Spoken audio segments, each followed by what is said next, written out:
Merci de nous rejoindre sur ESTV pour vous informer. Madame, Monsieur, bienvenue à toutes et à tous. À la une, la deuxième édition du Salon d'orientation scolaire et professionnelle s'est ouverte ce lundi à Brazzaville. Cette initiative de la société Clavis Atlas Service, en partenariat avec le ministère de l'Enseignement technique et professionnel, de la formation qualifiante et de l'emploi, vise à donner aux élèves les connaissances nécessaires pour un meilleur choix des filières susceptibles de leur faciliter le chemin de l'emploi. C'est le vice-premier ministre Firmin Aïssa qui a ouvert ce salon. Jumela Bongo et Ulrich Adjobi nous en parlent dans ce reportage.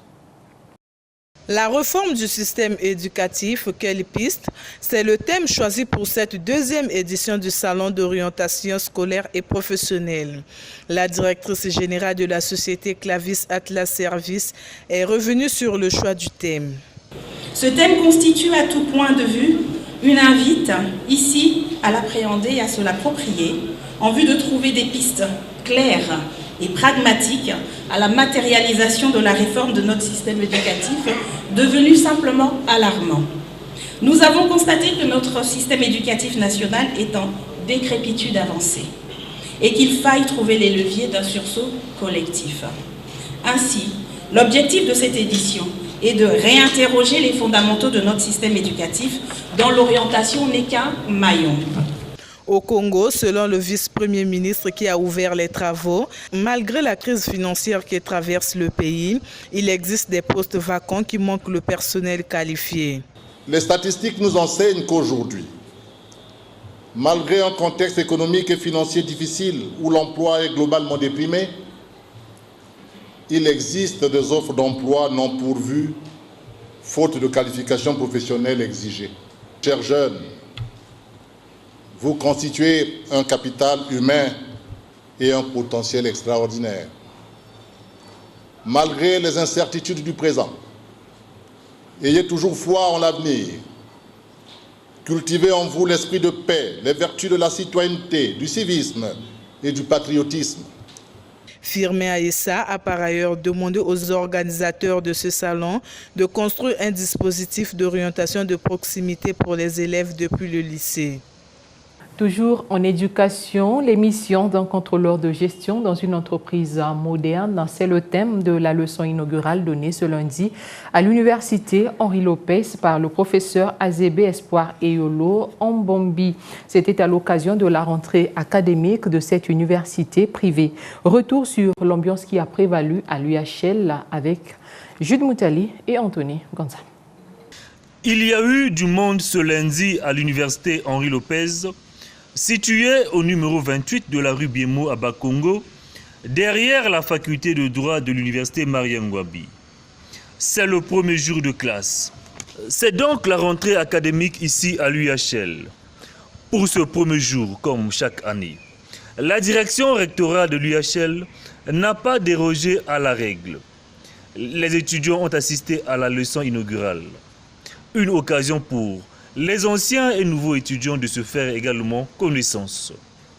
Cette leçon inaugurale, donnée par le professeur Azébé Espoir Eyolo Mbombi, a porté sur les missions d'un contrôleur de gestion dans une entreprise moderne.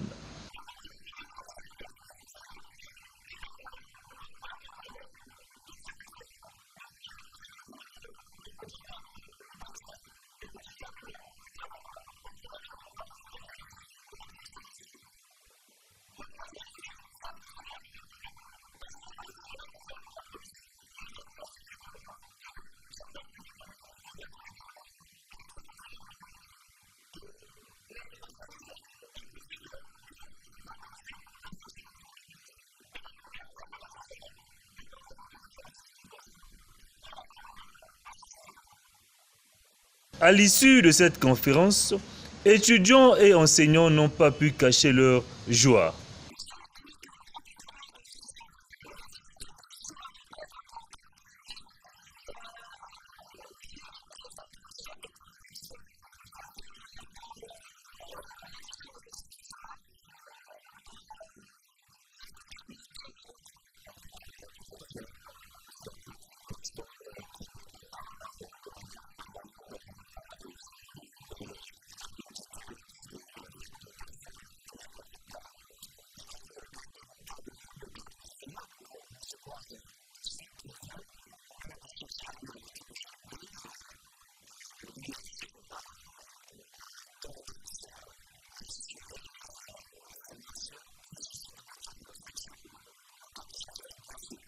L'université Henri Lopez propose plusieurs types de formations adaptées aux besoins de la société.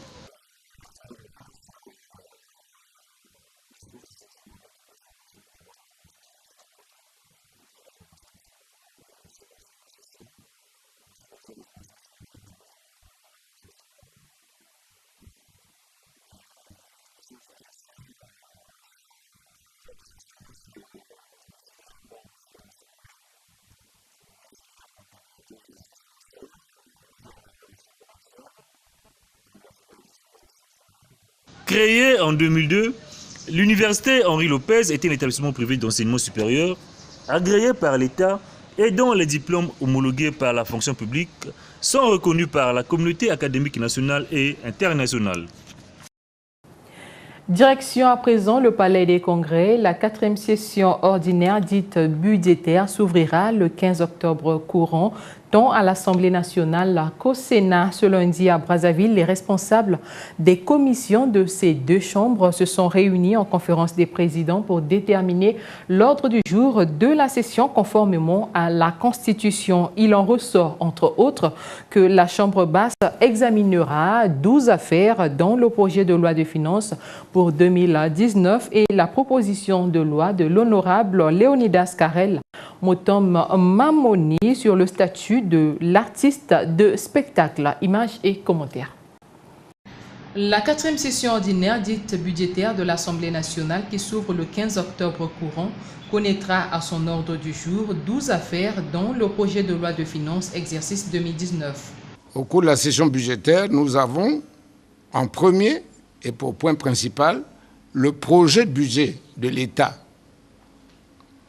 Bien sûr, est accompagné, comme la loi le dispose, au projet de loi de finances de l'État. Bien sûr, il y a le projet de loi de règlement, le N-2, c'est-à-dire 2 ans plus tôt, il y a ce projet de loi de règlement. Les honorables députés s'attableront également sur la proposition de loi de l'honorable Léonidas Karel Motom Mamoni portant sur le statut de l'artiste de spectacle.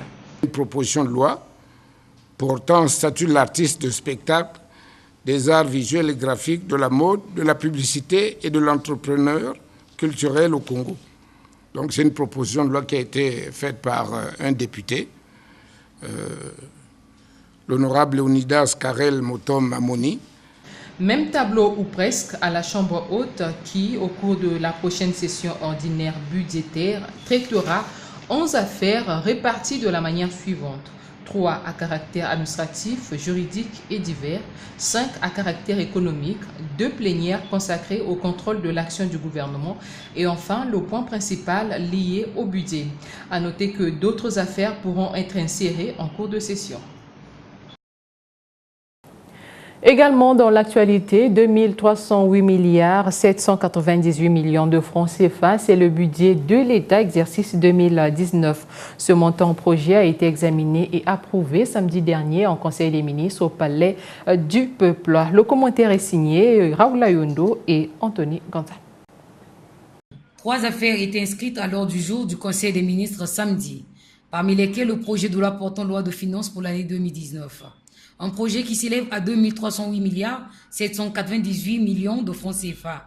Le budget de l'État, exercice 2019, est arrêté en recettes et en dépenses à la somme de 2308 milliards 798 millions de francs CFA. Le niveau prévisionnel de l'excédent budgétaire est quant à lui attendu à 569 milliards 840 millions de francs CFA, ce qui permettra de résorber le déficit en ressources de trésorerie.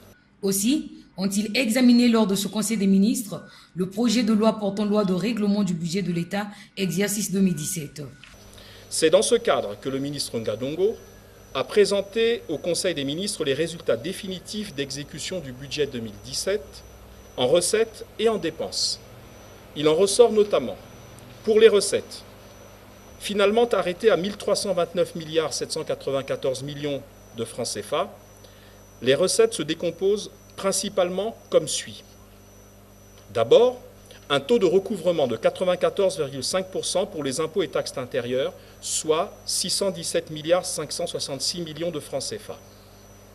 Ensuite, un taux de recouvrement des droits et taxes de douane de 92,85%, soit 107,709 milliards de francs CFA, et ce, malgré un manque à gagner dû à l'existence d'exonérations accordées à différents acteurs économiques, dont principalement le secteur pétrolier. Enfin, un taux de recouvrement de 101,58% pour les recettes pétrolières, soit 397,501 milliards de francs CFA, ne traduisant pas une baisse globale de 21 milliards des dites recettes par rapport à 2016, et ce, du fait de différents facteurs. Autre point examiné est la prise en flagrant délit de 56 fonctionnaires et autres agents de l'État dans les lieux de jouissance et loisirs durant leurs heures de travail. Ces fonctionnaires seront traduits en conseil de discipline dans les services respectifs. Actualité sportive à présent, une semaine après l'ouverture de la nouvelle saison sportive, la Fédération congolaise d'athlétisme vient de lancer officiellement ses activités en début de saison qui a donné lieu à un cross organisé dimanche dernier au stade Alphonse Massamba Débar, Ulrich Debi et Anthony Kanza. Une rentrée sportive, cela a été effective à la Fédération congolaise d'athlétisme qui ouvre sa saison par une discipline pas la moindre, le cross. 2 km de course partant de la Fédération à la forêt de la Patte d'Oie pour regagner le siège de la FCA. Les athlètes ont positivement apprécié ce moment qui leur permet d'entrer en pleine saison sportive. La saison vient d'être lancée. Il est temps de plier bagages pour des vacances, se mettre au travail. Parce que cette année, il y a encore plein de choses à faire, qu'on doit essayer de tourner le bouchon plus haut pour que les performances puissent être à merveille et améliorées, pour que la nation puisse être heureuse de nos performances et de ce que nous faisons comme d'habitude. Du côté de la fédération, cette rentrée sportive ouvre la voie à une série d'activités retenues dans le programme pour la saison 2018-2019. Nous avons la participation aux compétitions internationales et l'organisation des compétitions au niveau national. En ce qui concerne la partie administrative, nous avons au niveau de la région Afrique centrale, nous avons l'Assemblée générale des fédérations de la zone et il y aura ensuite le congrès de la Confédération africaine, le congrès de l'IAF. Après l'ouverture de la nouvelle saison sportive il y a une semaine, la Fédération congolaise d'athlétisme s'est montrée déterminée à mettre en pratique les réformes opérées par le ministère des tutelles. Restons sport pour terminer. Les Diables Noirs ont battu dimanche dernier la formation du CARA dans le cadre du match remis de la 22e journée de la Ligue 1. Une victoire, 1-0 réconforte les Diablotins à la 4e place du classement. Ulrich Debi et Anthony Kanza une fois de plus.